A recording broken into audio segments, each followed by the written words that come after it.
We continue our breaking news reaction to the huge news out of the National Football League still that happened about 15 minutes ago, and it's sending shockwaves around the NFL after only 5 games into 2024, his 4th season as the head coach of the New York Jets. Gang Green has fired Robert Saleh. Again, it might not be overly shocking that he was on the hot seat or that there might be some friction in the relationship between the head coach Salah and his quarterback Aaron Rodgers. To do this now after only 5 games, albeit dropping 2 in a row and a 2-3 sub-500 start, is rather shocking to me. We have learned in the last 5 minutes or so that defensive coordinator Jeff Ulbrich will be named the interim head coach for the New York Jets. And Joe, the story for the Jets, whether it was Salah, Aaron Rodgers, whoever really calling the shots this year, one thing had to happen in terms of season success. You had to snap the 13-year playoff drought, by far the longest in the National Football League. Do you think the change at head coach will help the Jets do that? It can't hurt them at this point. I mean, here we are heading into what? Week 6, Ben. The Jets still don't have an identity, do they? And I'm sorry, but that falls on your head coach. Make no mistake about it. This guy is responsible for a lot of the loose ends that happen with this team, the penalties, the undisciplined nature. There's obviously, Aaron Rodgers aside, there are some locker room issues in the New York Jets here. A lot of finger pointing, a lot of guys not taking responsibility. Listen, not every guy this is a first-time head coach. It was a nice hire to begin with. You thought the defense would be better. It was better, but not everybody is a great head coach. And no less, you bring him into New York with the Jets and you give him Zach Wilson for a couple of years. And then you bring in Aaron Rodgers, who gets hurt in his first year. And it's very easy to see the wheels falling off this wagon. He had 1 year left on his contract. They obviously were going to go in a different direction then anyway. If you want to save the season, now is the time to do it before you take on your division rival, the Buffalo Bills, here on Monday night.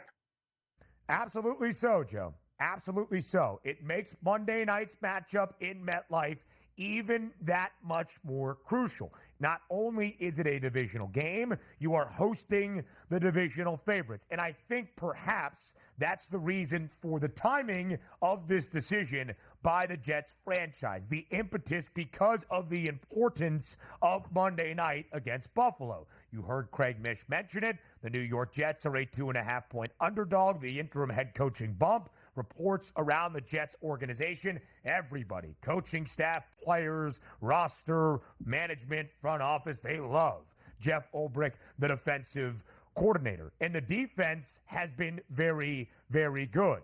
But I don't think it's the defense that needs to perform on Monday. If you were looking for a bump, perhaps it's Aaron Rodgers. The 40-year-old quarterback threw it 54 times in London on Sunday against the Minnesota Vikings, but 3 interceptions. If I was going to bet anything in that game, it'd be 300 plus, 2+ passing touchdowns for Aaron Rodgers. There is no doubt in my mind. There has not been a doubt in my mind since he signed with the Jets in March, or he was traded from the Jets, or made his intention clear that he was going to play with the Jets from March of 2023, that Aaron Rodgers called the shots in the Big Apple, that Aaron Rodgers was the actual guy running the organization and wearing the pants. Not owner Woody Johnson, not head coach Robert Saleh, as we have clearly seen, not general manager Joe Douglas. It's Aaron Rodgers. So all of the burden is on Aaron Rodgers to make sure the New York Jets are a playoff team when all is said and done. Yeah, I mean, listen, there's kind of no excuse at this particular point, and I think the front office kind of says it. Listen, we're up against the clock, so they've got to do something.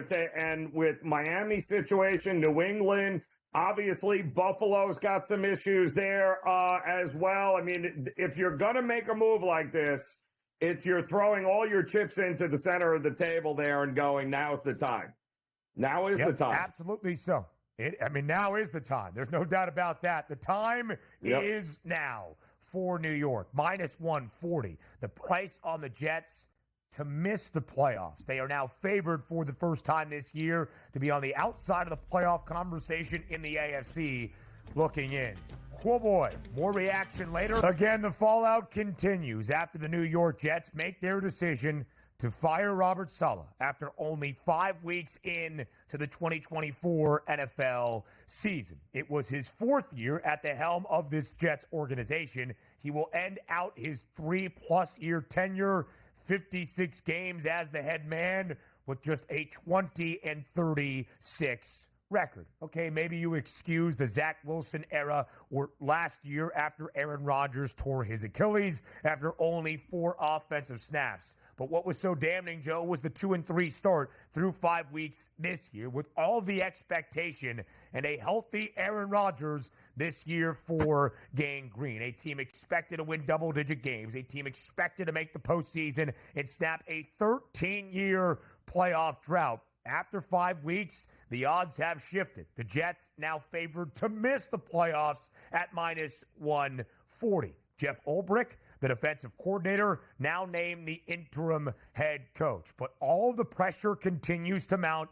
on the 40-year-old quarterback who threw 3 interceptions last week and cost his team a game in London. That's Aaron Rodgers. As we said, Joe, in our last segment discussing this, the time is now, and it must happen right away. Yeah, listen, sometimes you need a new voice. We've been hearing it for a while now that maybe not exactly the best X's and O's, coach. And again, you can be a great defensive coordinator and not be a great head coach. And unfortunately, you can make the argument that, hey, listen, this guy went through 6 different starting quarterbacks during his tenure as the head coach of the Jets. Zach Wilson, Mike White, Flacco, Simeon, Tim Boyle. Yeah, and we get it, right? But there's other things outside of that apparently have not been going well. And if you're going to have a shot this season in a very winnable AFC East right now, with all the injuries to Miami and Tua and New England being down and Buffalo not being the same Buffalo Bills, you've got to make this change. If you felt there was a reason in that locker room that they needed a new voice, well, then you make the move. A great guy, Robert Saleh, doesn't make him a great head coach. That's the bottom line. And I think, Joe, the magnitude of Monday night's game at home in MetLife against the Buffalo Bills, who have dropped 2 straight games and sit there with an approachable 3-2 record, even as the Jets have started sub 500. We know of all the issues to the Dolphins. The Patriots are the team we kind of expected them to be, not really going to be a winning team this year. The Jets are looking up at Buffalo, literally in the standings and on Monday night, in saying it must start now. So although only 5 weeks feels drastic, it seems to be the sentiment that this New York Jets team can contend for a playoff spot, a divisional title, and maybe even a conference championship. Joe, over the last 2 years, again, since March of 2023, when Aaron Rodgers emerged out of the darkness and put the ayahuasca away and made his intention clear that he wanted to play for the Jets, the question has always been, is it realistic to consider them an AFC or Super Bowl contender? Would making the postseason and snapping the long playoff drought, more than a decade at the time, be considered success? Where do you stand now on the Jets after the dismissal of Robert Saleh 5 weeks into this season? I think we're going to know rather quickly whether or not there were some issues stemming from the top of management there, beginning with the head coach. We'll see. I still don't think the Jets have an identity. I still don't think that there's enough accountability in that locker room with Saleh. Sometimes you try to be everyone's best friends and navigate, and that doesn't work out here. And I think some of the comments from Saleh over the last couple of weeks have shown that, there's got to be some accountability in that locker room. Again, people get very complacent in a locker room, Ben, when they realize that the bark is much worse than the bite. So maybe the front office says, Let's get Ulbrich in there. Let's get a new voice and new leadership. And we'll know. If they don't beat Buffalo and they embarrass themselves again, then Salah, Ulbrich won't make a damn bit of difference. They're no good.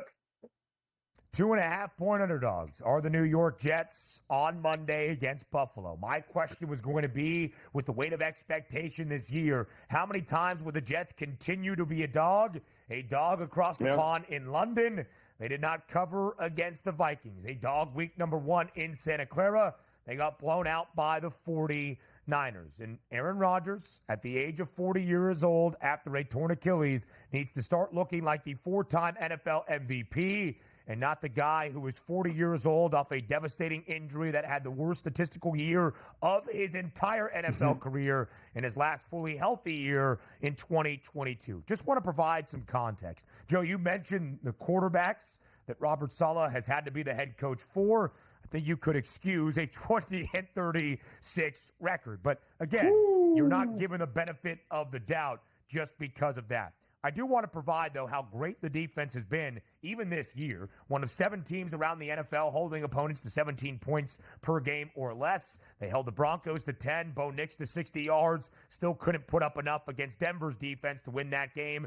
Last week, Minnesota scored 23. Great. 1 offensive touchdown. The defense did enough. This is from ESPN's Benjamin Solak, who does a great job, of course, with the stats, the game breakdowns, all of that stuff. Since the 2021 season, Robert Saleh is first in New York. The Jets defense is first in the NFL in points per drive, first in EPA per play, expected points added, third in success rate, despite being on the field the 4th most amount of snaps in the last 3+ years.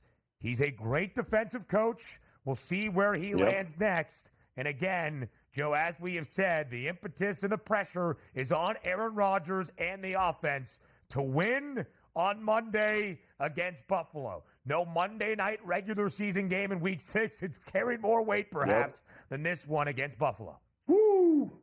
Nothing is more important than this game, and history tells us the Jets are probably a really good bet on Monday night against a still banged-up Buffalo Bills team here, so this is going to be interesting. Buckle up. A big one. A big one. Buckle up indeed.